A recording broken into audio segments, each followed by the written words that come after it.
很高兴您加入热门新闻频道，现在订阅并分享频道会更有趣。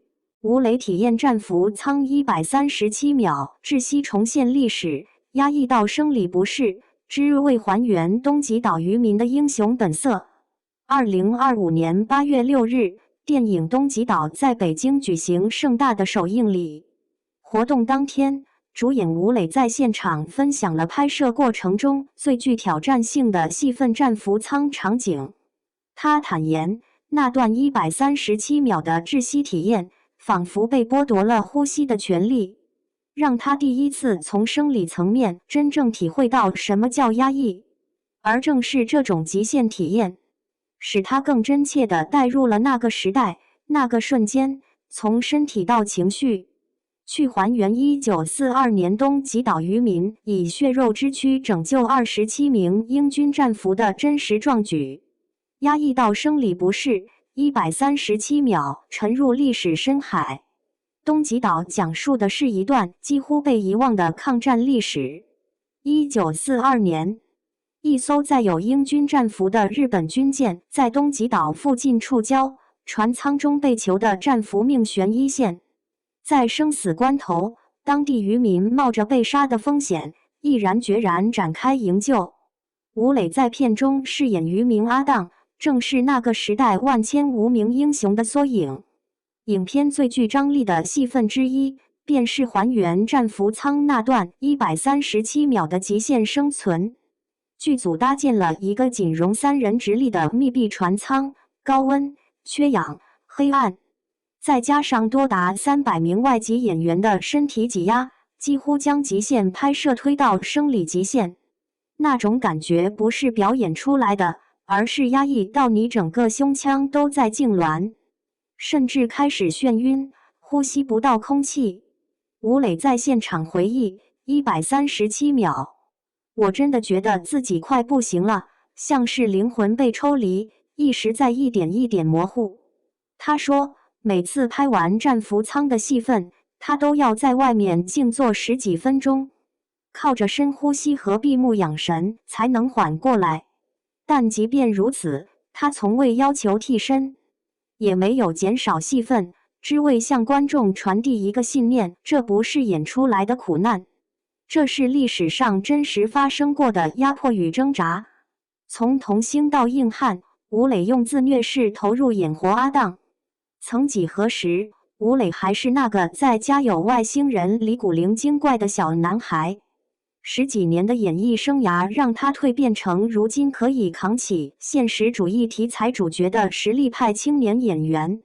在东极岛中，他完全摒弃俊朗偶像的包袱，用极致真实，甚至是自虐式的投入，去诠释一个时代的小人物英雄。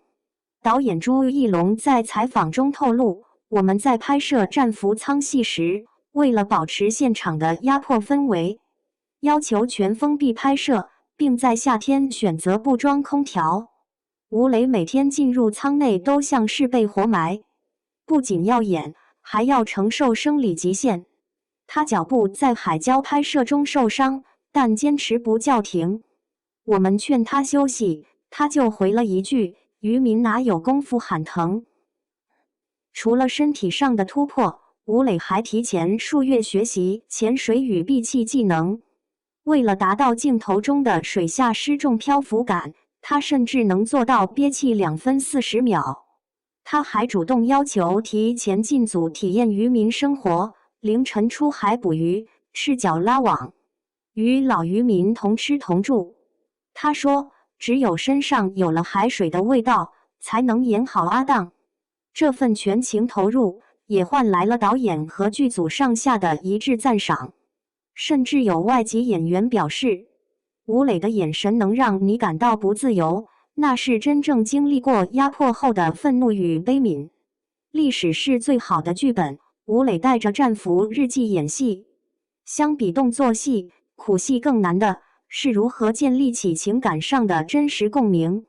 而吴磊之所以能赋予阿当如此浓烈的情绪张力，是因为他带着战俘的日记在演戏。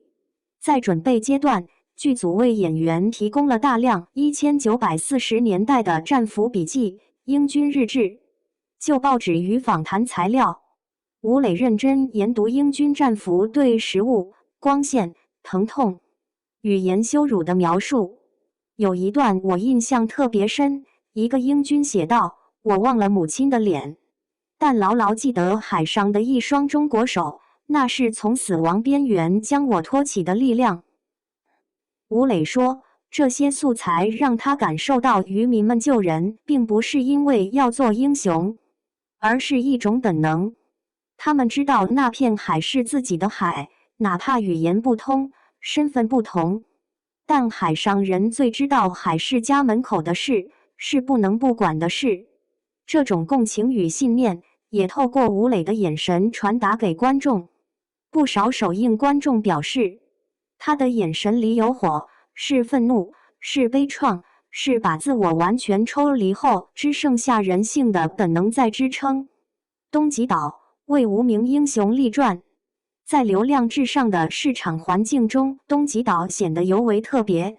它没有华丽的特效，没有时尚偶像滤镜，甚至镜头语言都是偏朴实纪实风。但正是这种返璞归真的创作态度，让它成为一部有力量的作品。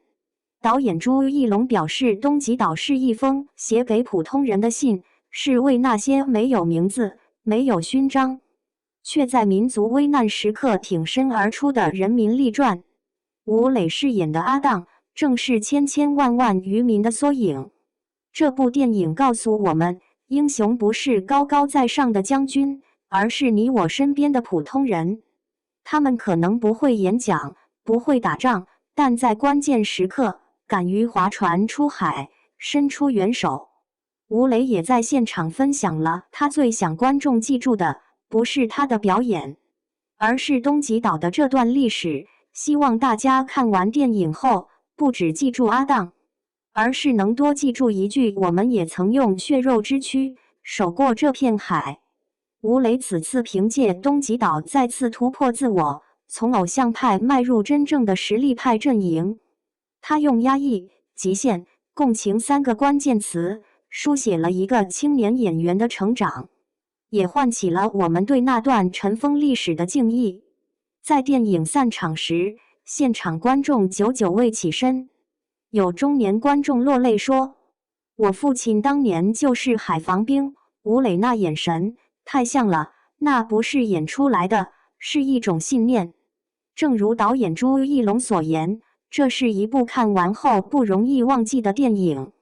而吴磊也用那137秒的压抑，将我们重新带回那片命运交汇的海域东极岛，一个平凡又伟大的地方。